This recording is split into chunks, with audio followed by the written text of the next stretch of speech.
First unit आपकी खत्म कर दी थी मैंने, सेकंड यूनिट स्टार्ट हो गया। और सेकंड टॉपिक है आपका नर्वस सिस्टम।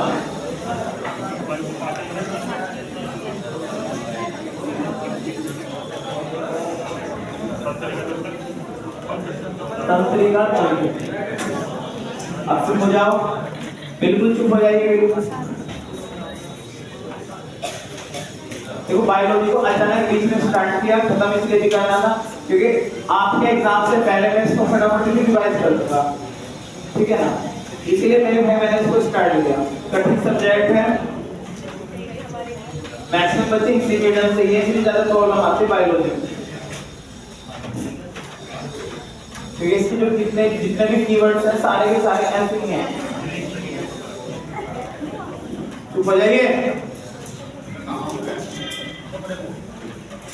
तंत्रिका तंत्र, नर्वस सिस्टम। अब जैसे नर्वस सिस्टम सामने शब्द आता है तो दिमाग में सिर्फ एक चीज आती है, ब्रेन।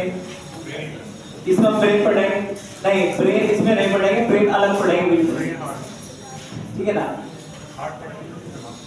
कौन कह रहा है हार्ट पढ़ेंगे? है नर्वस सिस्टम में आता है हार्ट। कौन है नालायक? कुछ भी मतलब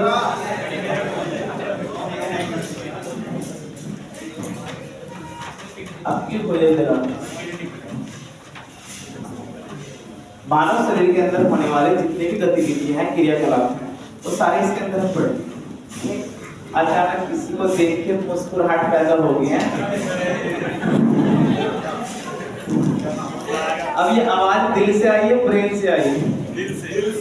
दिल की है, हाँ गले से, ब्रेन से। सूचना स्टोर भी ब्रेन में हो रही है, वहां से कमांड भी वहीं से मिल रही है, कंट्रोल भी वहीं से हो रहा है, ठीक है ना। दिल से कोई मतलब नहीं होता है मेरे भाई। दिल बच्चा है, उसका काम पंप करना है, सिर्फ बॉडी को सिर्फ और सिर्फ पंप करने का काम है उसका, उसके अलावा कोई मैटर नहीं रखता वो। पता नहीं दिल के पीछे क्यों पड़े रहते हैं। तंत्रिका तंत्र के अंदर पड़ेंगे वे सभी गतिविधियां जो मानव शरीर के द्वारा हो रही हैं। घूमना फिरना, अचानक मुझे भूख लगी मेरे भाई, मैं रसोई में जाऊंगा, है। अब इसके बाद अगर कोई प्रश्न कमेंट करेगा ना, फिर बिल्कुल बंद कर दूंगा उसको। अचानक मुझे भूख लगी तो मेरे ब्रेन ने मेरे को ऑर्डर दिया कि भैया भूख लग रही है, जा रसोई में जाओ, ठीक है ना। तो ये सारा का सारा काम कहाँ से हो रहा है? ब्रेन से हो रहा है। तो ब्रेन का मतलब इसमें तंत्रिका तंत्र का मतलब होगा कि मानव शरीर के अंदर होने वाले जितने भी क्रियाकलाप हैं, उनके बारे में हम इसमें पढ़ेंगे। जितने भी हमारे शरीर की गतिविधियां हैं, क्रियाविधि हैं, जितना भी क्रियाएं हैं, क्रियाविधि हैं, उन सब का अध्ययन हम इसमें करने वाले हैं, ठीक है भाई। अब पूरे नर्वस सिस्टम को दो पार्ट में डिवाइड किया जाता है। पूरे नर्वस सिस्टम को दो पार्ट में डिवाइड किया जाता है। एक कहलाता है सीएनएस, एक होता है मेरे भाई पीएनएस, सीएनएस और पीएनएस। तंत्रिका तंत्र यानी कि नर्वस सिस्टम। तो आगे मैं इसमें न्यूरॉन्स वगैरह पढ़ाऊंगा, इसलिए थोड़ा ध्यान से अच्छे शब्द आएंगे, आज थोड़े अलग ही शब्द आएंगे, इसलिए ध्यान से समझ के चलना है। सीएनएस और पीएनएस हमने इसको दो पार्ट में डिवाइड कर लिया। सीएनएस का मतलब क्या होता है जरा समझेंगे। सेंट्रल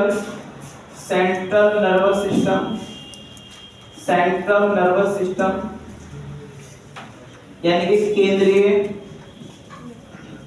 केंद्रीय तंत्रिका तंत्र, केंद्रीय तंत्रिका तंत्र।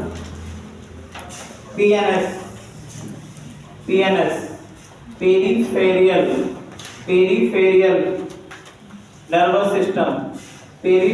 Nervous system. अब इसको हिंदी और इंग्लिश में इसलिए याद रखना पड़ेगा आपको क्योंकि देवनागरी लिपि में लिखता है मेरे भाई। इसको पेरिफेरियल को लिख देगा हिंदी में, इसको बोलते हैं हिंदी में परिधीय तंत्रिका तंत्र। परिधीय तंत्रिका तंत्र या तंत्रिका तंत्र बोले भाई, तंत्रिका तंत्र, परिधीय तंत्रिका तंत्र, ठीक है। तो पूरा नर्वस सिस्टम को हम दो पार्ट में डिवाइड करके पढ़ेंगे। एक होगा हमारा सीएनएस और एक होगा पीएनएस। क्या पढ़ने वाले? मानव शरीर के अंदर होने वाले जितने भी गतिविधियां क्रियाकलाप का अध्ययन हम तंत्रिका तंत्र में करेंगे, यानी कि नर्वस सिस्टम। नर्वस सिस्टम को हमने कितने पार्ट में डिवाइड कर दिया? दो पार्टों में। एक को कहते हैं केंद्रीय तंत्रिका तंत्र, एक होता है परिधीय तंत्रिका तंत्र, यानी कि सेंट्रल नर्वस सिस्टम और पेरिफेरल नर्वस सिस्टम। क्लियर होगी बात?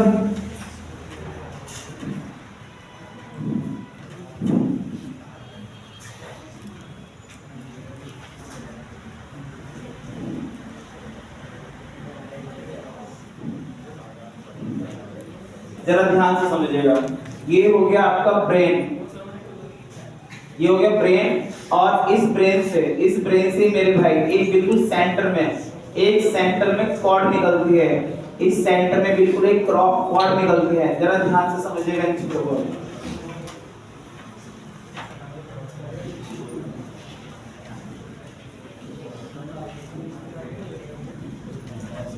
ये हो गया ब्रेन। इस ब्रेन से ही नीचे ये हो गया आपका ब्रेन यानी कि मस्तिष्क। ब्रेन यानी कि आपका ये हो गया मस्तिष्क, और इस मस्तिष्क से मेरे भाई एक निकलते हैं स्पाइनल कॉर्ड। इसको ही बोलते हैं मेरुरज्जु। तो सीएनएस के अंदर क्या क्या पढ़ेंगे? ब्रेन, मस्तिष्क प्लस स्पाइनल कॉर्ड यानी कि मेरुरज्जु। ठीक है। एग्जाम में मैं फिर कह रहा हूँ, एक एक चित्र को दिमाग में बिठाना, जितने भी कराऊंगा मैं। चित्र दे रहा है और इसमें बोल देगा कि इसमें बताइए एक्स क्या है, वाई क्या है। ध्यान रखना इन चीजों का। तो सेंट्रल नर्वस सिस्टम केंद्रीय तंत्रिका तंत्र में दो चीजों का अध्ययन करेंगे, मस्तिष्क ब्रेन, दूसरा क्या होगा? मेरुरज्जु स्पाइनल कॉर्ड। ये स्पाइनल कॉर्ड जो दिख रही है आपको गर्दन के पीछे से स्टार्ट होती है, यहाँ से ये पीछे बिल्कुल इसको आप बोलते हैं 50 है।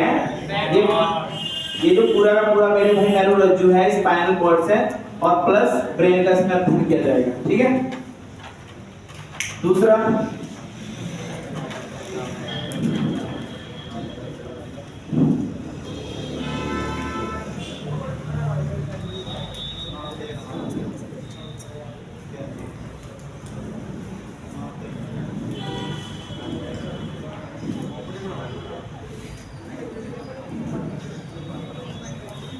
ये हो गया ब्रेन, और ब्रेन से निकल रहा है मेरे भाई है आपका स्पाइनल कॉर्ड। अब स्पाइनल कॉर्ड के साथ साथ पूरी बॉडी में नसों का बिखराव होता है मेरे भाई। ये नसें बिखरी हुई हैं, ये पूरी नसें बिखरी हुई हैं आपकी बॉडी में। हाथ चेक करके देख लीजिएगा भाई, दिख रही है? तो इसके अंदर हम किसका अध्ययन करेंगे? नसों का, नर्व। तो सेंट्रल नर्वस सिस्टम केंद्रीय तंत्रिका तंत्र में क्या पढ़ेंगे? ब्रेन प्लस स्पाइनल कॉर्ड यानी कि मेरुरज्जु, और परिधीय तंत्रिका तंत्र यानी कि पेरिफेरल नर्वस सिस्टम में क्या पढ़ेंगे? नसें। इतनी सी बात समझ में आ गई? आपसे एक प्रश्न पूछा जाता है, इसमें से 4 ऑप्शन देंगे, बताइए कौन तंत्रिका तंत्र का पार्ट है या नहीं है। तो केंद्रीय तंत्रिका तंत्र में क्या याद रखना है? ब्रेन, मेरुरज्जु, स्पाइनल कॉर्ड, और तीसरा नसें। ठीक है ना? उसमें ब्रेन और मेरुरज्जु किसका पार्ट है? केंद्रीय तंत्रिका तंत्र का, और नसें किसका पार्ट है? परिधीय तंत्रिका तंत्र यानी कि पेरिफेरल नर्वस सिस्टम। इतनी बात क्लियर होगी भाई? बढ़े आगे। रब कर रहा हूं भाई रखो।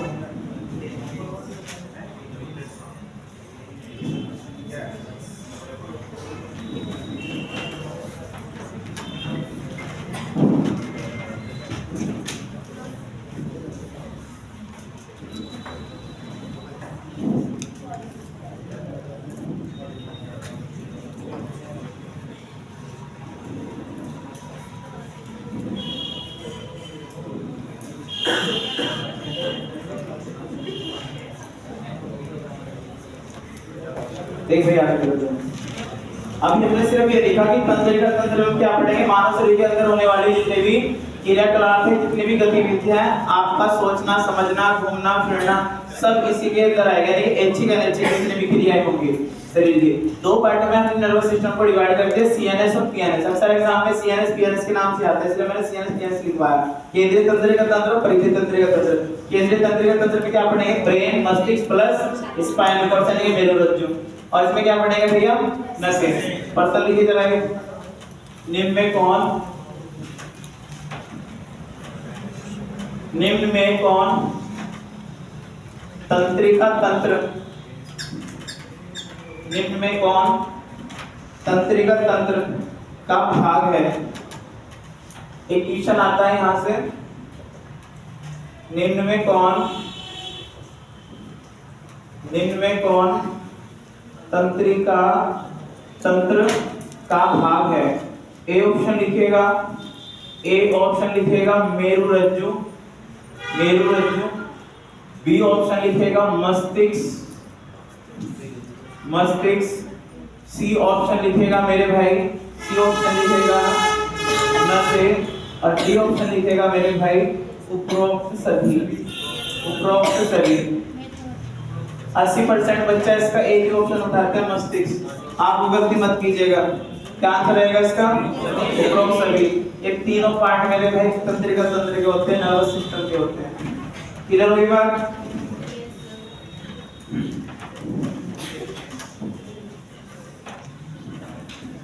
तो पूरा जो ब्रेन है वो मैं आगे अलग से पढ़ाएंगे, फिलहाल यहाँ हल्का सा ब्रेन के बारे में समझना है हमें।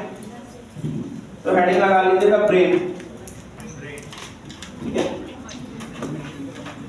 अलग से टॉपिक है ह्यूमन ब्रेन के नाम से, तो उसको अलग से देखूंगा मैं। यहाँ ब्रेन के बारे में क्या काम है पूरे ब्रेन का, पहले समझ लीजिए इसको जरा।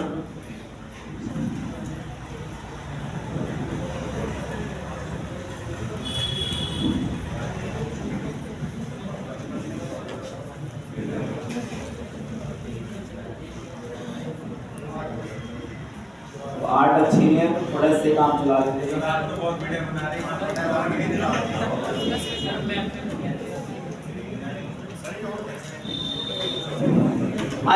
आजा चेक करो बोल रहे हैं, आजा कौन सा था ये?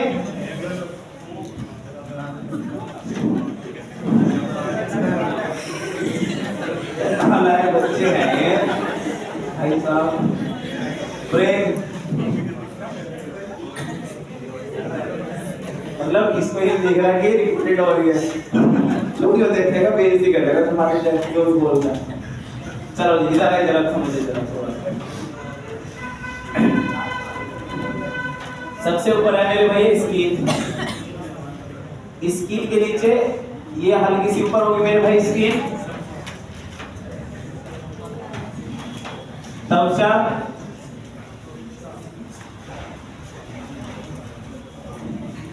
अब इसके नीचे ब्लैक ब्लैक दिख रहा है, इसके नीचे जो ब्लैक ब्लैक दिख रहा है मेरे भाई इसको बोलते हैं क्रेनियम, इसको बोलते हैं कपाल। तो स्किन के नीचे ही होता है मेरे भाई कपाल, क्रेनियम।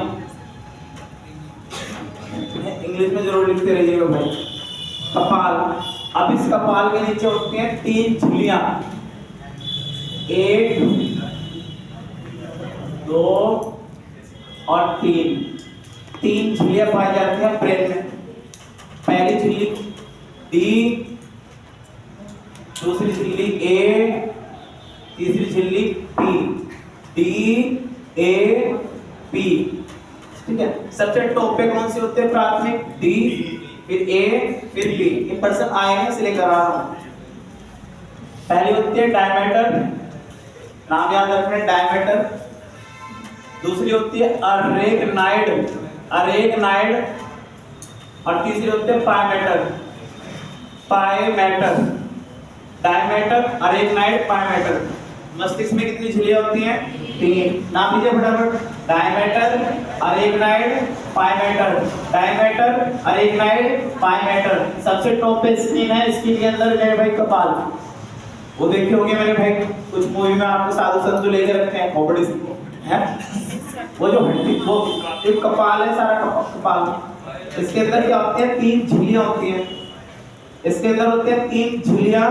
उन झिल्लियों के नाम कौन कौन से? DAP, डायमीटर, अरेगनाइट, पायमेटर, डायमीटर, अरेगनाइट, पायमेटर। और ये तीनों मिलकर लिखेगा, तीनों मिलकर मैरिज बनाती है। तीनों मिलकर मैरिज बनाते हैं। सिर्फ एग्जाम में ये पूछा जाता है कि मैरिज का संबंध किससे है, तो ये ऐसे शब्द याद रखने हैं मेरे भाई। डायमीटर, अरेगनाइट, पायमेटर, ये तीनों मिलकर क्या बना रहे? मैरिज। तीनों मिलकर मैरिज बनाते हैं। मैरिज बनाते हैं। ये तीनों मिलकर मैरिज बनाते हैं। इतनी बात क्लियर होगी भाई?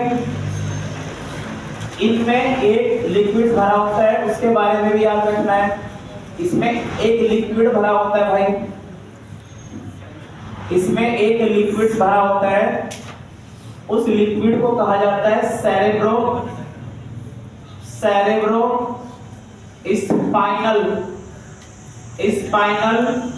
Fluid, cerebro spinal fluid. मस्तिष्क की झिल्लियों के मध्य भरे हुए तरल पदार्थ को बोलते हैं सेरेब्रो स्पाइनल फ्लूइड। क्लियर होगी बात? रिपीट कर रहा हूं भाई मैं। सबसे ऊपर क्या है? स्किन के नीचे क्या है? कपाल, क्रेनियम। फिर इसके नीचे कितनी झिल्लियां होती हैं मस्तिष्क में? 3 झिल्लियां। D diameter, A अरेगनाइट, P पायमेटर। ये तीनों मिलकर क्या बनाते हैं? मैरिज। इसके अंदर पाए जाने वाले जो तरल पदार्थ उसको बोलते हैं सेरेब्रो स्पाइनल फ्लूइड। क्लियर होगी बात? Cerebro spinal fluid. अब इसके नीचे स्टार्ट होता है मेरे भाई, आपने जो देखा होगा मस्तिष्क इस तरह से।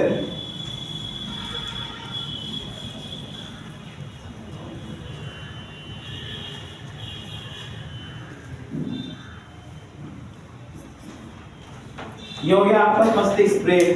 तो इसमें जब मैं ब्रेन पढ़ाऊंगा अलग से सेरेब्रम, हाइपोथैलेमस, अब अलग-अलग वहां पर डिवाइड कर देता हूं। ठीक है? यहाँ पे सिर्फ हमें हड्डी वगैरह के बारे में नॉलेज रखनी है, जो झिल्लियां पाई जा रही है उसकी। स्किन के नीचे कपाल के नीचे 3 झिल्लियां हैं। डायमीटर, अरेगनाइट, पायमेटर, तीनों मिलकर क्या बनाते हैं? मैरिज। और इसके भरे हुए तरल पदार्थ को, लिक्विड पार्ट को क्या बोलते हैं? Cerebro spinal fluid. ये नीचे क्या होगा आपका? चेहरा।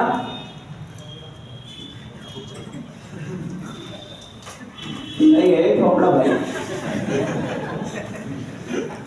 और ये सब कुछ मिलकर, ये जो सब कुछ मिलकर बन रहा है, ये सब कुछ मिलकर जो बन रहा है इसको बोलते हैं स्कल यानी के खोपड़ी। स्कल, ये पूरे स्ट्रक्चर्स कहलाती है स्कल।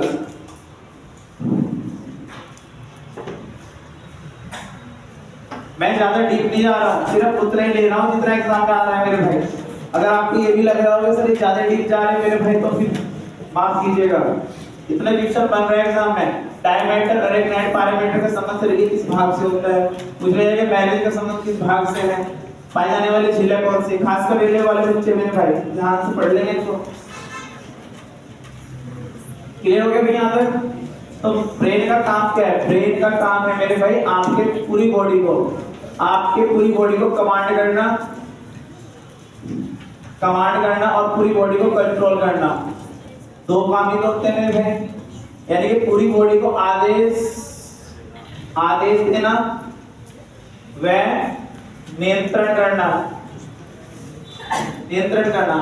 आपके सामने कोई गर्म चीज रखी है, आप उसको टच करोगे? नहीं करोगे, क्योंकि ब्रेन आपकी बॉडी को क्या दे रहा है? कमांड दे रहा है कि मुझे टच नहीं करनी है। समझ रहे हो? आप झूले में बैठे हो, गिरने वाले हो, अपने आप को बैलेंस बनाने की कोशिश करोगे, कंट्रोल करोगे अपनी बॉडी को, तो मेरे भाई आपको ब्रेन ही तो आपको सूचित कर रहा है। पूरे शरीर में सूचनाओं का प्रवाह करना या सूचनाओं को प्रसारित करना। तो मेरे भाई ये 2 काम है। पूरी इंफॉर्मेशन को प्रोसेस कौन कर रहा है मेरे भाई? मस्तिष्क कर रहा है। आदेश कौन दे रहा है पूरी बॉडी को मेरे भाई? ब्रेन दे रहा है। नियंत्रण कौन कर रहा है? ब्रेन कर रहा है। बस इतना समझ लीजिए। आगे मैं ब्रेन के नाम से नया टॉपिक आएगा, उसमें मैं इसमें पढ़ने वाली जो ग्रंथि वगैरह है उसके बारे में बताऊंगा। कमांड एंड कंट्रोल याद रखना है बस। पूरी बॉडी को कमांड एंड कंट्रोल कौन करता है मेरे भाई? ब्रेन। सूचनाओं को प्रसारित करता है ब्रेन। सूचनाओं को एक स्थान से दूसरे स्थान तक ले जाने वाला न्यूरॉन आएगा आगे, अभी बताऊंगा उसके बारे में। फिलहाल ये बताइए जरा, थोड़ा समझ में आया नहीं आया? क्लियर हो गया? इस एक कपाल, उसके नीचे 3 झिल्लियां हैं, डीएपी डायमीटर, अरेक्नाइड, पायमेटर, तीनों मिलकर मैरिज बना रही हैं। और मेरे भाई इसमें पाए जाने वाला जो फ्लूइड्स है वो क्या है? Cerebro spinal fluids. और इस सब मिलकर क्या बन रहा है मेरे भाई? इसका स्कल्स यानी कि खोपड़ी। आगे बढ़ो।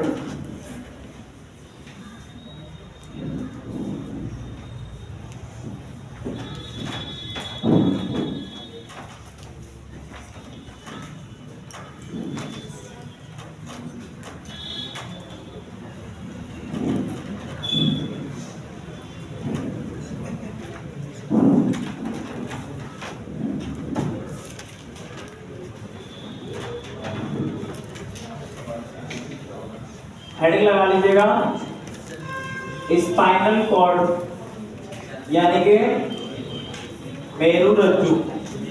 इसको ध्यान से समझिएगा। मेरुरज्जु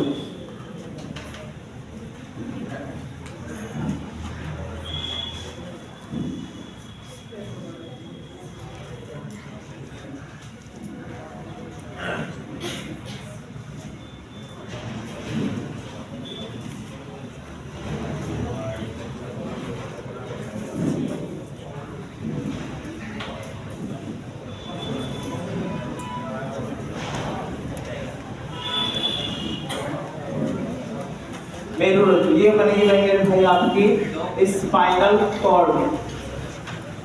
मेरुरज्जु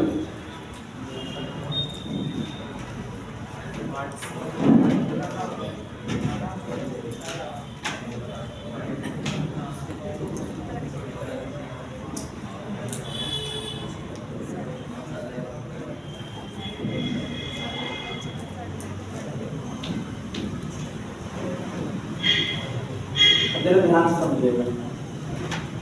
जो स्पाइनल कॉर्ड होती है उसमें टोटल 26 हड्डी होती है। पिक्चर बनता है, ध्यान से समझिएगा। इसमें टोटल नसों की जो जोड़ी होती है मेरे भाई वो 31 होती है। और बच्चों के अंदर ये जो हड्डी होती है मेरे भाई, स्पाइनल कॉर्ड्स की बात कर रहा हूँ मैं, कभी टोटल काउंट कर लीजिएगा। स्पाइनल कॉर्ड्स के अंदर टोटल हड्डियों की संख्या कितनी होती है? हड्डी 36। बच्चों के अंदर कितनी होती है? बच्चों के अंदर होती है मेरे भाई 33। और 900 की जोड़ी कितनी होती है स्पाइनल कॉर्ड्स में?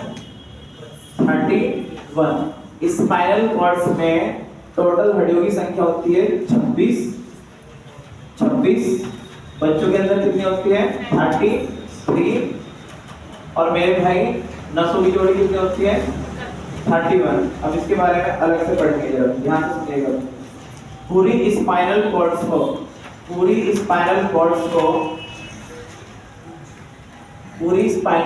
को 5 भागों में डिवाइड किया जाएगा। टोटल हड्डियों की संख्या कितनी है?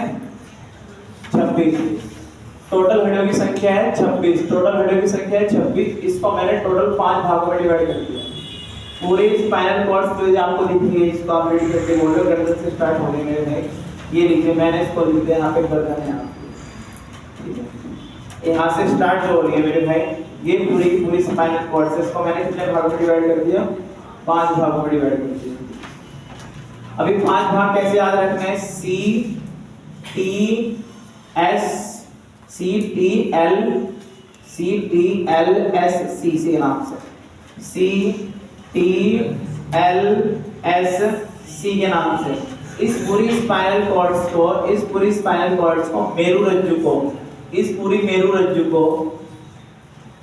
मेरुरज्जु को हमें कितने पार्ट्स में डिवाइड किया है? 5 में भाई। ये होती है सर्वाइकल, नाम याद रखने के, सर्वाइकल। पहला है सर्वाइकल, दूसरा है थ्रोसिक, पहला है सर्वाइकल, दूसरा है थ्रोसिक, तीसरा है लुम्बर,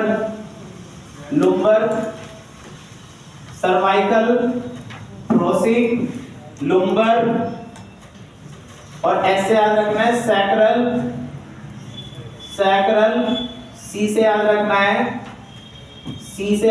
है कोकिस। तो पूरे स्पाइनल कॉर्ड को, पूरी मेरुरज्जु को 5 भागों में डिवाइड किया जाता है, सर्वाइकल, थ्रोसिक, लुम्बर, सैक्रल, कोकिस भाई। मैं फिर रिपीट कर रहा हूं, हम पढ़ रहे हैं स्पाइनल कॉर्ड, जो कि किसका भाग है? तंत्रिका तंत्र का भाग है मेरे भाई। स्पाइनल कॉर्ड्स में मेरे भाई टोटल हड्डियों की संख्या कितनी होती है? 26। बच्चों में कितनी होती है? 33। जो बच्चों की स्पाइनल कॉर्ड्स होते हैं, मेरुरज्जु स्पाइनल की संख्या होती है 33, और स्पाइनल कॉर्ड्स में नसों की जोड़ी कितनी होती है? 31। हमने पूरी मेरुरज्जु को 5 भागों में डिवाइड करा, CTLSC, cervical, thoracic, lumbar, sacral, कोकिस।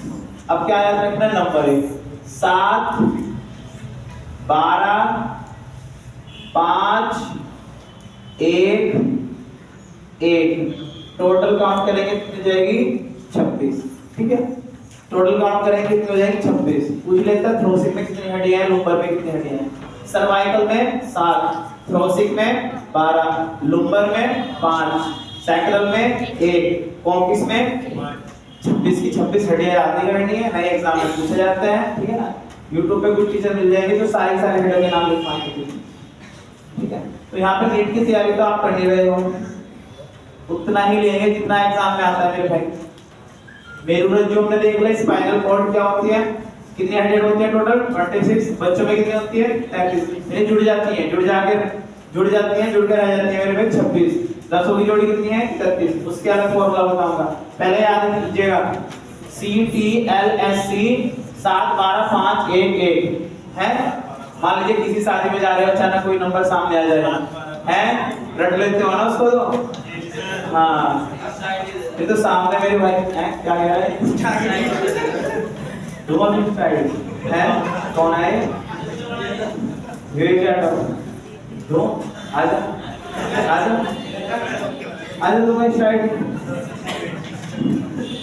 Cervical, thoracic, lumbar, sacral, coccyx. 7, 12, 5, 1, 1। 7, 12, 5, 1, 1। Total कितनी होगी? 26। सबसे पहला पार्ट यहां से स्टार्ट हो गई। ये हो गया भाई आपका सर्वाइकल का, ये हो गया सर्वाइकल। टोटल हड्डी कितनी होती है? 7। ये गर्दन वाला जो एरिया दिख रहा है मेरे भाई, ये गर्दन वाला एरिया इसमें आता है सर्वाइकल में। टोटल हड्डी की संख्या 7। इससे नीचे मेरे भाई, गर्दन से नीचे पेट से ऊपर, गर्दन से नीचे पेट से ऊपर ये वाला हिस्सा, ये वाला यहाँ पे, ये कहलाता है मेरे भाई आपका थ्रोसिक। और थ्रोसिक में टोटल कितनी होती हैं? 12। अब इसके नीचे जो पेट वाला हिस्सा है, पेट के पीछे जो टोटल हड्डियां दिख रही होंगी मेरे भाई, ये आते हैं टोटल, ये वाला एरिया कहलाता है लुम्बर। इसमें हड्डियां की संख्या होती है 5। ये जो पेट वाला एरिया दिख रहा है, पेट वाला, इसके नीचे मेरे भाई, इसके नीचे एक तो इधर निकली होती है, ठीक है ना, एक इधर निकली होती है, एक इधर निकली होती है, चित्र वगैरह में देखी होगी कभी आपने। और एक होता है मेरे भाई जिसको हम पूंछ बोलते हैं, पूंछ बोला जाता था, हाँ टेलबोन है। इसको पहले बोला जाता था कि हम जब इवोल्यूशन हो के आए हैं पशुओं से, ठीक है ना, बंदरों से, तो उस बंदर की जो पूंछ का जो छोटा सा पार्ट है वो यहाँ बच चुका है। इसको टेलबोन भी कहते हैं, और ये सबसे नीचे की हड्डी होती है मेरे भाई कॉकिस। ये कौन सी हड्डी होती है? कॉकिस हड्डी। यही है वो जो मेरे भाई आदिमानव से हमें बची है, ठीक है। और इससे पहले ये कौन सी है मेरे भाई, सैक्रल, इससे ऊपर होती है सैक्रल, सैक्रल, सैक्रल, और एक होती है कॉकस, ठीक है। तो सबसे बॉटम पे याद रखने कौन से होते हैं, टैलबोन यानी कि कॉकस, सबसे नीचे होते हैं कॉकस, सबसे नीचे होते हैं कॉकस, इसको टैलबोन भी कहते हैं। और सबसे ऊपर पे याद रखनी है, सबसे ऊपर पे होती है एटलस, सबसे ऊपर पे होती है, सर्वाइकल नहीं होती है, कौन सी होती है, एटलस। नंबर 2 की याद रखनी है, नंबर 2 की एक्सिस, नंबर 2 की याद रखनी है एक्सिस, नंबर 1 की याद रखनी है एटलस, नंबर 2 की याद रखनी है एक्सिस, और सबसे नीचे की याद रखनी है कॉकस, और कुछ नहीं, ठीक है। और हड्डियों का नाम याद रखने हैं इसमें, और हड्डियों के नाम रखने हैं आप।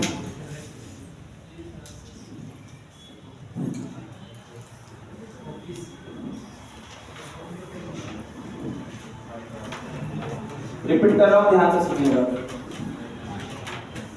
मेरुरज्जु यानी कि ये आपका जो पूरा का पूरा स्पाइनल कॉर्ड है, कितने भागों में डिवाइड किया हमने, 5। Cervical, thoracic, lumbar, sacral, caucus, 7, 12, 5, 1, 1। Top पे कौन है, एटलस, दूसरे नंबर पे एक्सिस, एटलस, एक्सिस, लास्ट वाली याद रखनी है कॉकस, एटलस, एक्सिस, लास्ट वाली याद रखनी है कॉकस, ठीक है भाई, इतनी याद रखिएगा।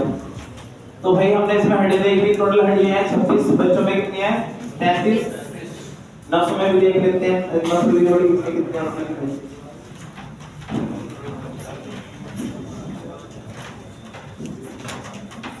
सर्वाइकल में होते हैं 8,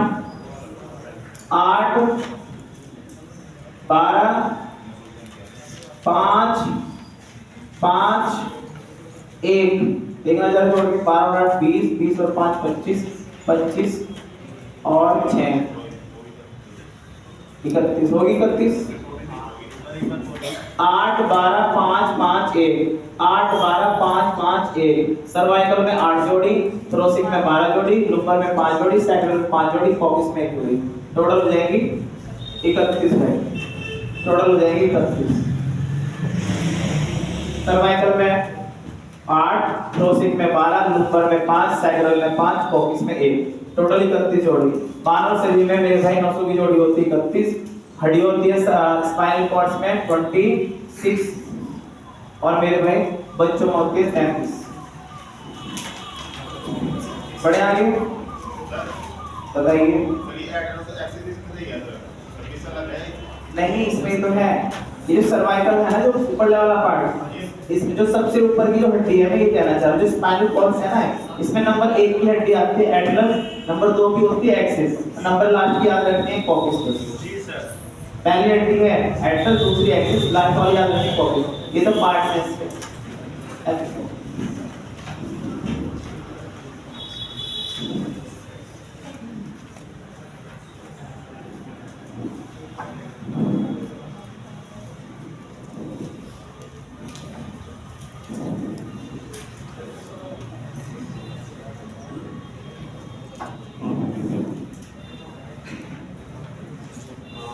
बड़े आगे बढ़े, चलो। तो हमने भी ब्रेन देख लिया, हमने स्पाइनल कॉर्ड देख ली, अब हम आगे बढ़ते हैं। हमने आपको पूरा सीएनएस देख लिया,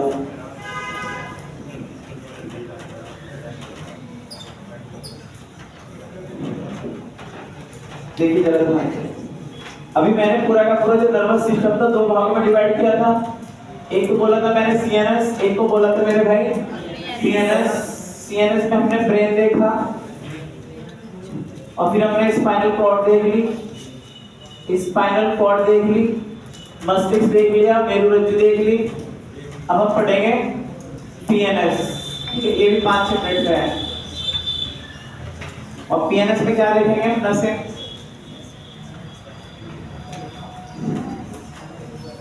तो पीएनएस जो है परिधीय तंत्रिका तंत्र,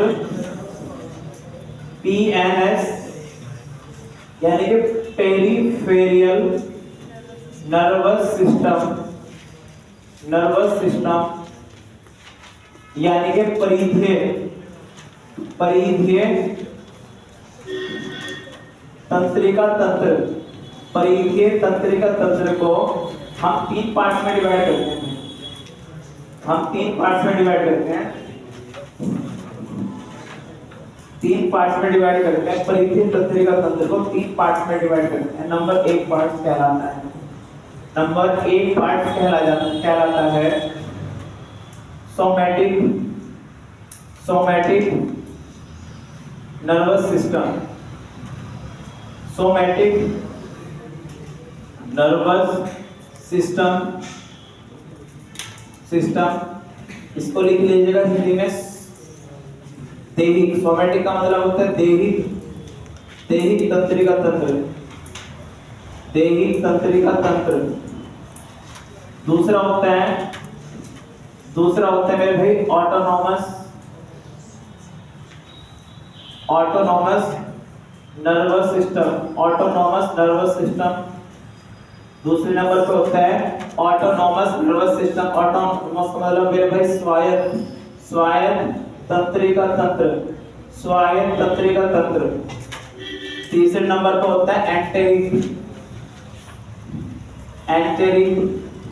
nervous system, enteric nervous system, यानी कि मेरे भाई इसको एंटेरिक लिखेंगे, एंटेरिक नर्वस सिस्टम, तंत्रिका तंत्र भाई, एंटेरिक तंत्रिका तंत्र। ठीक है भाई, तो हमने इसको 3 पार्ट में डिवाइड किया। Somatic nervous system, autonomous nervous system, स्वायत्त तंत्रिका तंत्र और मेरे भाई एंटेरिक नर्वस सिस्टम यानी कि एंटेरिक तंत्रिका तंत्र।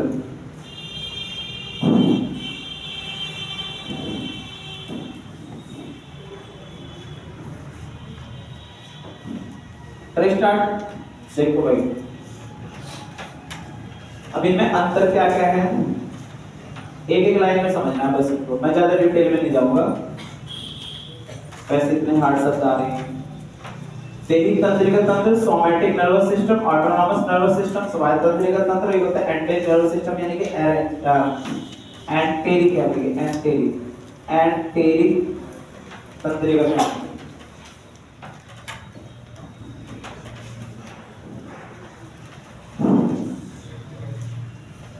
इसके अंदर आते हैं ऐच्छिक क्रियाएं, ऐच्छिक कार्य क्रिया। ठीक है, इसके अंदर आते हैं अनैच्छिक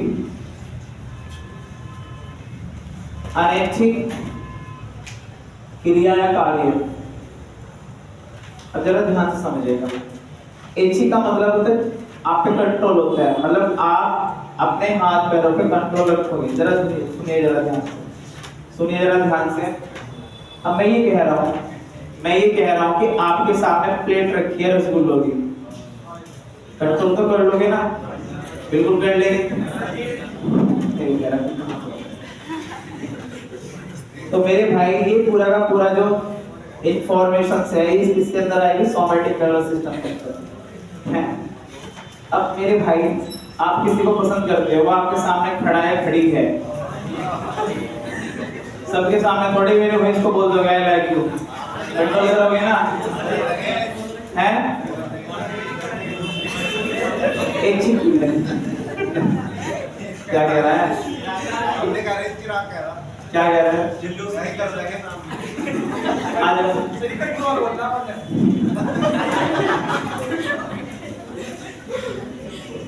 इसके अंदर 2 प्रकार की नसें पाई जाती हैं भाई। एक होते हैं सेंसरी नर्व, संवेदी नसें, और एक होते हैं मेरे में मोटर नर्व, मोटर नसें। 2 प्रकार की नसें होती हैं, संवेदी नसें और एक होती है मोटर नसें, सेंसरी नर्व और एक मोटर नर्व। ठीक है भाई, अब जरा ध्यान से सुनिएगा। अब जब चिराग की बात लेते हैं, चिराग की नहीं लेते हैं, चिराग की लेते हैं। एक लप्पू से सचिन की लेते हैं। लप्पू से सचिन ने लप्पू से सीमा को देखा। भाई यहाँ अगर कोई सचिन सिनेमा होगा देखो, पर्सनल मत ले लेना, ठीक है। तो सबसे पहले मेरे भाई सचिन ने सीमा को देखा, मतलब इसके अंग नहीं, इसके मतलब इसके जो आंख है आइज ने देखा, ठीक है ना। अब अंग से मेरे भाई जब इसको देखा तो मन में मुस्कुराहट पैदा हुई अपने आप में। अब वो जो इंफॉर्मेशन है वो इसके सबसे पहले कहाँ जाएगी? ब्रेन पे, मस्तिष्क पे जाएगी। समझ में आ रही बात? इंफॉर्मेशन सबसे पहले अंग से मस्तिष्क में जाएगी। अब जरा ध्यान से सुनिएगा, अंग से कहाँ गई, मतलब आंख से कहाँ गई? ब्रेन पे गई। अब ब्रेन ने कहा कोशिश तो कर, फिर दिल से कहा दिल का तो कुछ मैटर है ही नहीं, दिल तो कबाड़ है?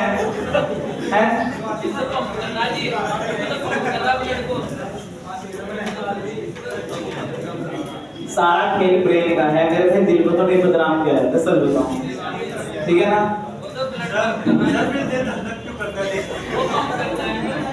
बहुत बड़ी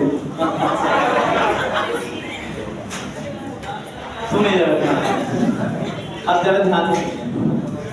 आपने देखा, आपने मस्तिष्क को ऑर्डर किया, बढ़ आगे बढ़, कुछ तो कहे जाके हैं, मैं दे रहा कोई, समझ लीजिए डायरेक्टर। सेंसरी नर्वस, आपके शरीर की बॉडी के अंग ने, ऑर्गन्स ने आपके मस्तिष्क को ऑर्डर दिया, फिर मस्तिष्क से ऑर्डर जाएगा अंग पे, ऑर्गन्स पे। मान लीजिए आपको भूख लग रही है, सबसे पहले तो आपकी जो आंख है वो देखेगी ना खाने को। आंख, ये जो अंग है मेरे भाई, आंख है, आइज है, इससे मस्तिष्क पे गया, हाँ अब मुझे भूख लग रही है, अब मैं चलूंगा, मेरा मस्तिष्क मेरे हाथों को ऑर्डर दे रहा है, समझ रहे हो। जब अंग से मस्तिष्क पे मेरे भाई ऑर्डर जा रहा है, संवेदी नसों के द्वारा जा रहा है, और जब मस्तिष्क से अंगों पे ऑर्डर जाएगा, अंगों पे ऑर्डर जाएगा, क्यों जाएगा? मोटर नसों के द्वारा, मोटर नर्व के द्वारा। इतनी सी बात है, ठीक है ना। आप किसी को देख के मुस्कुराए, सेंसरी, फिर कुछ करा तो मेरे पे मोटर नर्व, ठीक है, इतना हो गया क्लियर। चलो, अंग से मस्तिष्क पे इंफॉर्मेशन संवेदी नसें है, और मस्तिष्क से अंग पे इंफॉर्मेशन जा रही है तो मोटर नसों के द्वारा जा रही है।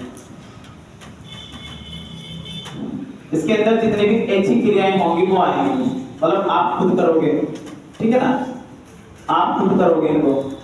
अब मेरे भाई आपको खाना लग रहा है, खाना है तो मेरे भाई खुद चल के जाओगे, आपका ब्रेन आपके बॉडी को ऑर्डर दे रहा है, चल भाई खाते तो चल, है इतना तो आदमी है, तुम हिला के देगा तेरे को कोई, है चलो। अब मुझे पता है कि मुझे लिखना है, आपको पढ़ाने के लिए मुझे लिखना है, तो मुझे अपने मेरे ब्रेन से मेरे जो हैंड्स है तो मेरा मार के पकड़ा रहा है, उसको ऑर्डर मिलेगा ना, चलो भाई वहां तक जा, इसको लिख। तो ये सारा का सारा सोमैटिक नर्वस सिस्टम में आता है। क्लियर होगी बात? अब एक आता है ऑटोनोमस नर्वस सिस्टम, यानी कि स्वायत्त तंत्रिका तंत्र। इसमें आते हैं अनैच्छिक क्रियाएं, इसमें आते हैं अनैच्छिक क्रियाएं। ये भी दो प्रकार की होती हैं, इसको भी समझिएगा जरा। एक होता है सिंपैथिक, एक होता है सिंपैथिक, एक होता है पैरासिम्पैथिक। अब लग रहा होगा बायो पढ़ लेते हैं सिंपैथिक पैरासिम्पैथिक, हार्ड लग रहा है क्या? अनुकंपी बोलते हैं, अनुकंपी, अनुकंपी। अब देखो हिंदी में कैसे कैसे नाम होते हैं, अनुकंपी, परानुकंपी, परानुकंपी, परानुकंपी, सिंपैथिक, अनुकंपी, पैरासिम्पैथिक, परानुकंपी। इसको कैसे याद रखना है देखिए जरा ध्यान से। ये तो समझ में आ गया। सोमैटिक नर्वस सिस्टम देह तंत्र के तंत्र में दो प्रकार की नसें होते हैं, संवेदी नसें और मोटर नसें। संवेदी नसें क्या? अंग से मस्तिष्क को ऑर्डर पहुंचाएंगी, और मोटर नसें क्या? मस्तिष्क से अंक पे इंफॉर्मेशन पहुंचाएंगे। अब आएगा अनैच्छिक क्रिया, इसमें सारी अनैच्छिक क्रिया होंगी जिनका आपको कंट्रोल नहीं है। कैसे? एक होता है सिंपैथिक, एक होता है पैरासिम्पैथिक। इसको समझिए जरा क्या होता है, इसको ध्यान से समझिएगा। अब एक व्यक्ति है मेरे भाई सचिन, और दूसरा व्यक्ति है मोहन। ठीक है, मोहन दोनों एग्जाम की प्रिपरेशन कर रहे हैं, मन लगा के दोनों ने मेहनत करी। रिजल्ट आया, रिजल्ट के दिन सचिन तो हो गया पास, नहीं सचिन को फेल कर सीमा में खोया हुआ है, बड़े पास हो जाएगा। मोहन जो है वो हो गया पास। अब मोहन पास हुआ, सुनिए जरा ध्यान से, दोनों एग्जाम की प्रिपरेशन कर रहे थे। मोहन पास हो गया, सचिन हो गया फेल। अब जैसे सचिन हुआ फेल, इसके दिमाग में आया स्ट्रेस आया मेरे भाई, इसके शरीर में तनाव पैदा हो गया। अब जब इसके अंदर मेरे भाई स्ट्रेस पैदा हुआ, जब इसके शरीर में तनाव आया, क्योंकि फेल हो गया था, स्ट्रेस आया, तनाव हुआ, तो उसकी बॉडी रिलैक्स हो जाएगी मेरे भाई, काम करना बंद कर देती है, पंपिंग सही नहीं होती, हार्ट बीट तेज हो जाती है। उस कंडीशन में सिंपैथिक कंडीशंस पैदा होती है, अनिच्छिक क्रिया है। आपके अंदर डर पैदा हो गया मेरे भाई, तो कंट्रोल है क्या आपका? नहीं होगा। अचानक कोई आप घटना ऐसी देख लो, खुद पे कंट्रोल नहीं कर पाओगे, डर महसूस हो जाएगा। आप झूले बैठे हो, ऊपर नीचे जाओगे, डर लगेगा। तो मेरे भाई उस स्ट्रेस की कंडीशन में, जब माइंड में स्ट्रेस पैदा हो रहा है, जब तनाव पैदा हो रहा है मेरे भाई, उस कंडीशंस को बोलते हैं सिंपैथिक अनुकंपी स्ट्रेस। ठीक है ना? इस कंडीशन में क्या होगा, आपकी बॉडी में लार कम बनेगी मेरे भाई, और जो पाचक रस होते हैं ना, पाचक रस वो भी कम बनते हैं, पाचक रस भी कम बनते हैं। इस कंडीशन में मेरे भाई आप खाना भी नहीं खाया जाने का आपसे हैं। अचानक मेरे भाई आपका फोन आया कि मैं आपको ब्लॉक कर रहा हूँ, मैं कर रही हूँ, और 2 साल का प्यार है, बता जरा खाना नीचे उतरेगा है मेरे भाई, लाल भी ना बनने की, पाचक रस भी मेरे भाई सारे कम हो जाएंगे। सिंपैथिक की कंडीशन आपकी बॉडी में दौड़ के खा गई, फिर मेरे भाई ठुकरा के मेरा प्यार गाना मिलेगा। सुने जरा ध्यान। अचानक ऐसा हो कि आप किसी को 2 साल से लाइक कर रहे हो और कोशिश कर रहे हो कि आज बोले, अचानक वो दिन आ जाए और मेरे भाई इसको बड़ी खुशी हो रही है। अब वो अचानक दिन ऐसा आ गया मेरे भाई कि आपने बोल ही दिया, अब आपका माइंड बिल्कुल रिलैक्स, मजा ही आ जाएगा। जैसे मोहन को हुआ था मेरे भाई, वो पास हो गया था। अब मेरे भाई इस कंडीशन में लार भी ज्यादा बनेगी, और मेरे भाई खाना भी भर के खाओगे, टेंशन ही ना है। ठीक है, तो ये 2 कंडीशन इसके अंदर आती है, एक होता है सिंपैथिक, एक होता है पैरासिम्पैथिक, यानी कि परानुकंपी, एक होता है अनुकंपी। फिलहाल यहाँ तक नोट कीजिएगा आगे।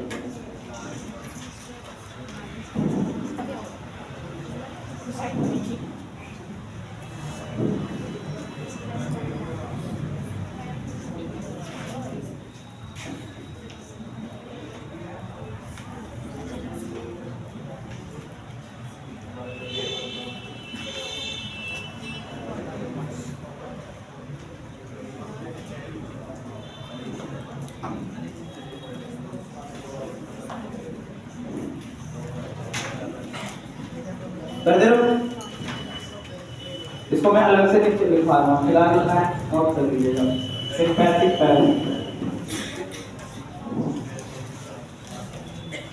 कर दे रहा हूं।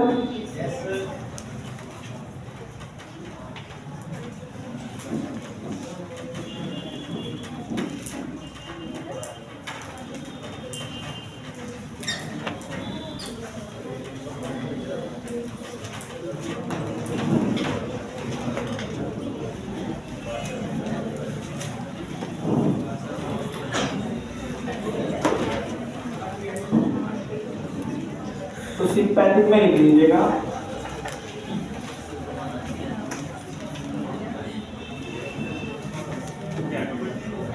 सिंपैथिक में लिखिएगा, अनुकंपी में फाइट और स्ट्रेस, स्ट्रेस, फियर लिख लेना, फियर, फाइट, स्ट्रेस, तनाव भाई, तनाव की स्थिति में जितना लार कम बनती है, लार कम बनती है, पाचक रस कम बनता है, पाचक रस कम बनता है, भूख ना लगने की भाई है। ये क्या है? अनुकंपी। एक दूसरा क्या बताया था? पैरासिम्पैथिक, परानुकंपी, परानुकंपी। इसमें लिखिएगा रेस्ट एंड डाइजेस्ट। अब आराम भी हो रहा है, डाइजेस्ट भी होगा, खाना आराम से है, यानी आराम की स्थिति लिख लीजिएगा इसमें, आराम व पाचन की स्थिति। अब इसमें लार भी ज्यादा बनेगी, लार अधिक बनेगी और पाचक रस भी अधिक बनेगा।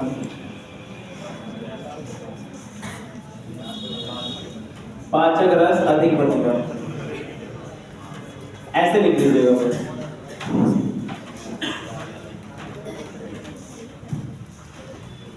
हो गया भाई?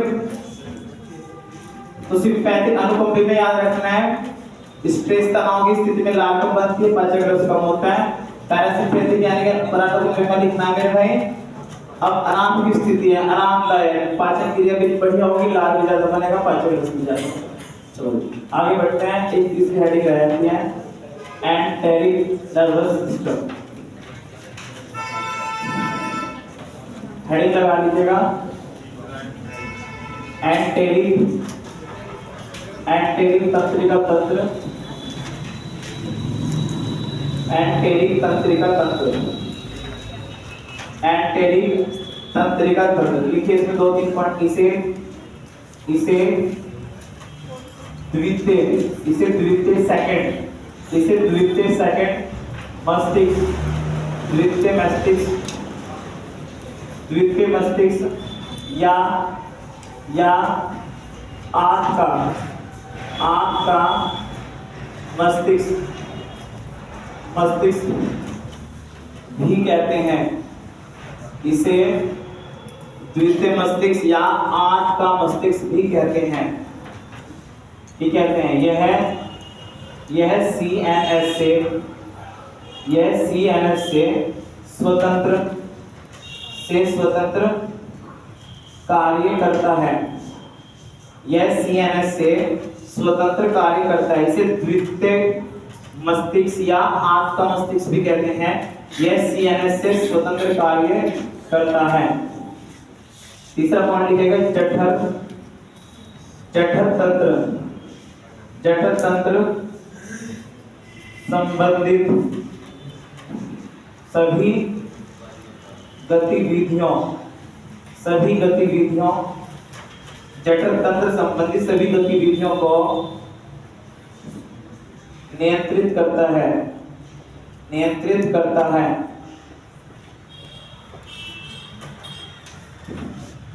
जठर में मेरे भाई आंत, आमाशय, जितने भी होने वाले जो क्रियाएं हैं उनको कंट्रोल करने का काम मेरे भाई एंटेरिक तंत्रिका तंत्र करता है। मतलब हमारी बॉडी का जो पेट वाला पार्ट है उसमें मस्तिष्क का काम नहीं चलता, उसमें मस्तिष्क कमांड नहीं कर सकता है? कभी खाना खाने के बाद पेट में अजीब सी आवाज आती है, वो ब्रेन थोड़े मेरे भाई वहां पे को कमांड कर रहा है, वहां ये एंटेरिक नर्वस सिस्टम काम करता है। तो आपको क्या याद रखना है? इसे द्वितीयक मस्तिष्क भी कहते हैं या आंख का मस्तिष्क भी कहते हैं। ये CNS से स्वतंत्र कार्य करता है। जठर तंत्र संबंधित जितनी भी गतिविधियां हैं उसको ये नियंत्रित करने का कार्य करता है। ठीक है भाई? एक 5-10 मिनट का हो जाएगा बस टॉपिक, नर्वस सिस्टम खत्म कर दो। चलो हेडिंग लगा दीजिएगा न्यूरॉन।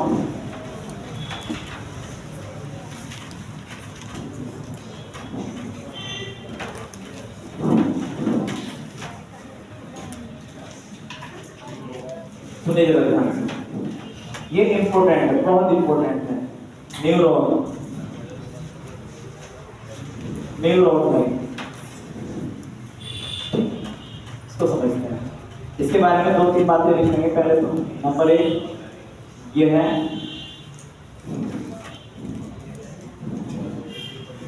तंत्रिका तंत्र की, तंत्रिका तंत्र की सबसे छोटी यूनिट इकाई है, सबसे छोटी यूनिट इकाई है। इनकी संख्या 20 बिलियन से भी अधिक होती है, से भी अधिक होती है। काम क्या है? सूचना, जो हमारे शरीर में जितने भी सूचनाएं हैं, हमारे शरीर में जितने भी सूचनाएं हैं, आपको पैर पे चोट लगी है, असर माइंड पे होगा नहीं होगा? शरीर के पैर से माइंड तक की इंफॉर्मेशन किसके द्वारा पहुंच रही है? न्यूरॉन के द्वारा पहुंच रही है। ठीक है, पूरी बॉडी में इंफॉर्मेशन का जो प्रसार हो रहा है न्यूरॉन्स के द्वारा होता है। सूचनाओं को प्राप्त कर उनका प्रसार करना, सूचनाओं को प्राप्त कर उनका प्रसार करना। 3 पॉइंट रटने इसके बारे में। यह तंत्रिका तंत्र की सबसे छोटी यूनिट है, सबसे छोटी यूनिट है। इसकी संख्या 20 बिलियन से भी ज्यादा होती है। इसकी संख्या 20 बिलियन से भी ज्यादा होती है। यह सूचनाओं को प्राप्त करके पूरी बॉडी में प्रसारित करेगा, पूरी बॉडी में प्रसारित करने का कार्य करता है। अगला पॉइंट के 2 पॉइंट और लिख लीजिएगा। इसमें कोशिका विभाजन नहीं होता, इसमें कोशिका विभाजन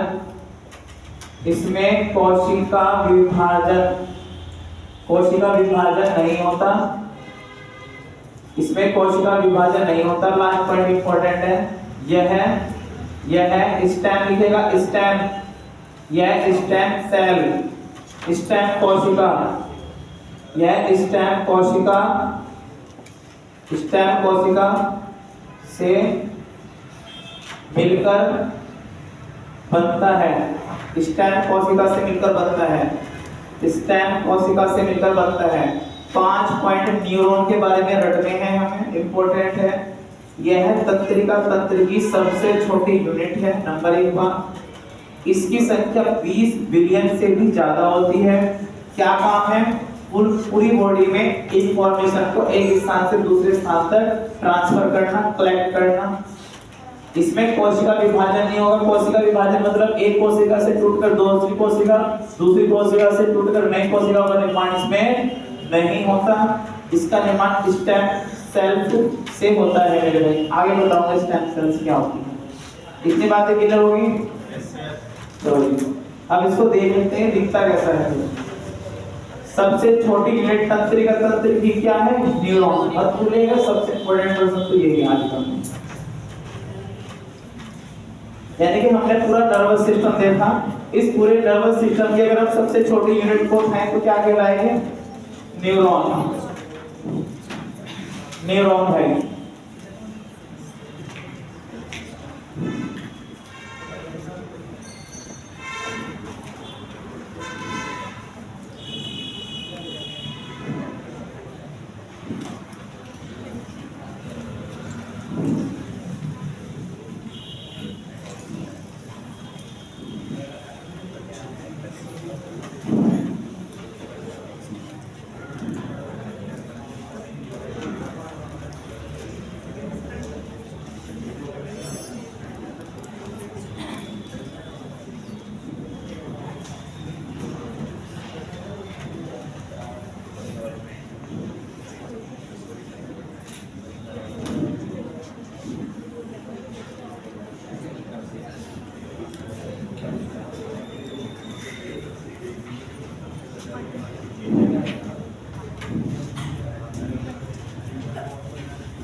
न्यूरॉन भाई,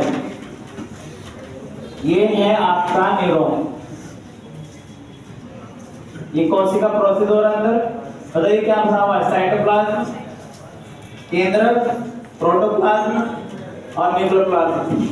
ठीक है, ये एक न्यूरॉन है। यहाँ होता है एक जंक्शन और फिर यहाँ से स्टार्ट हो जाता है दूसरा न्यूरॉन। दूसरा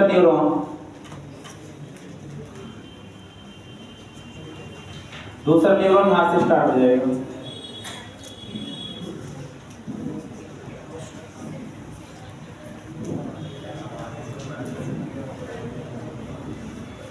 ये दूसरा न्यूरॉन यहाँ से स्टार्ट हो जाएगा। अभी पहले इसको समझ लीजिए क्या क्या है, कैसे है। ये न्यूरॉन है जो आपके बॉडी की पूरी नर्वस सिस्टम की सबसे छोटी यूनिट है। ये यहां से लेके यहां तक का कहलाता है सेल बॉडी। इसको बोलते हैं सेल बॉडी। नाम याद रखना है साइटोन। नाम याद रखना है साइटोन। ठीक है, नाम याद रखना है साइटोन, सेल बॉडी। ये यहां से यहां तक का कहलाता है मेरे भाई एक्सॉन। एक्सॉन यानी अक्ष तंतु, अक्ष तंतु, अक्ष तंतु एक्सॉन। ये क्या है, सेल बॉडी, साइटोन।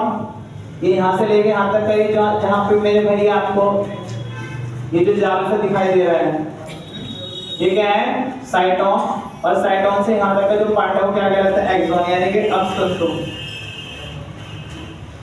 और इसकी एक शाखा उठाइए, इसको बोलते हैं डेंड्रॉन। इसको बोलते हैं डेंड्रॉन। इसको बोलते हैं डेंड्रॉन। कितने नाम आए, तीन। तीनों के तीनों रटने मेरे भाई।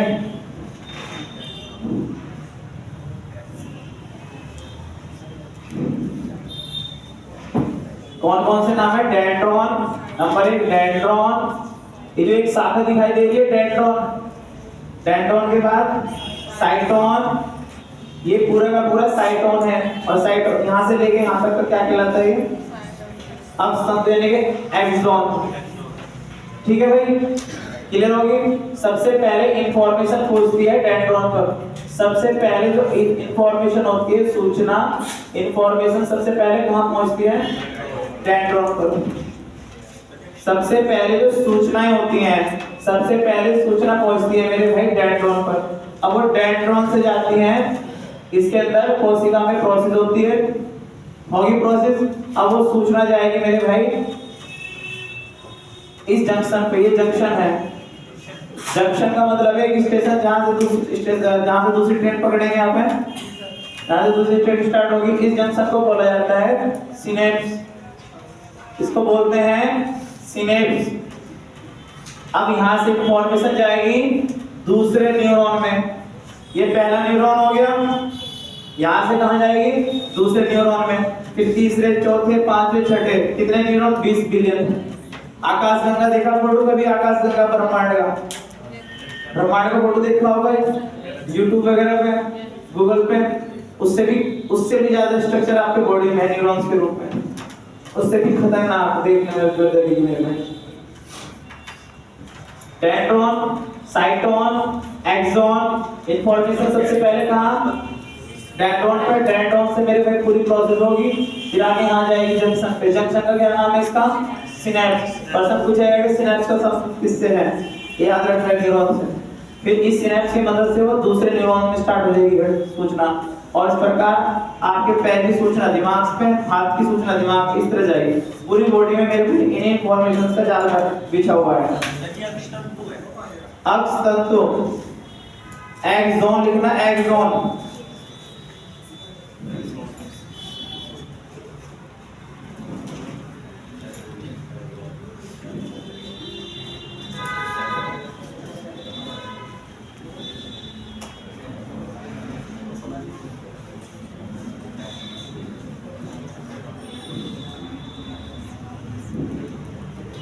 एक चित्र आपके ग्रुप में भेज दिया गया है, उसे देख लीजिएगा भाई।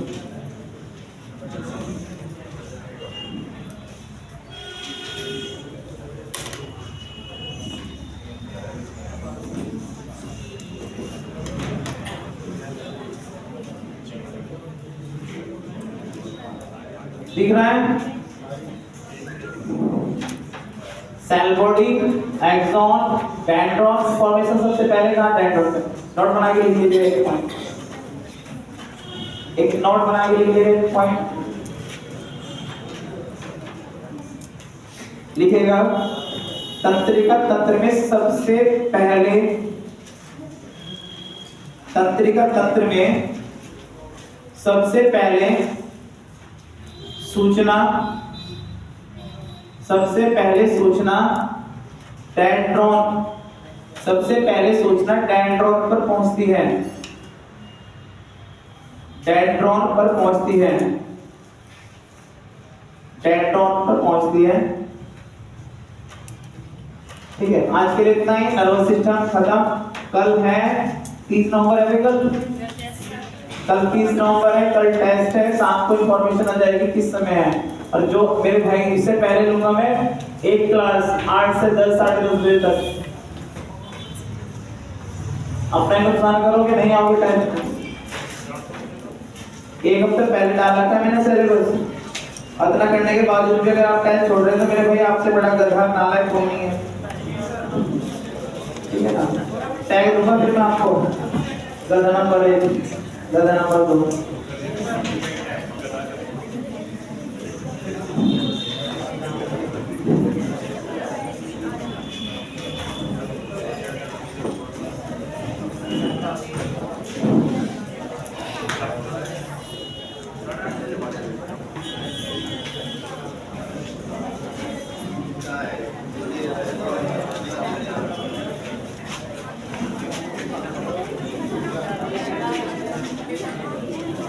डिफेंस वाले रुक जाएंगे भाई, बाकी निकल जाएंगे।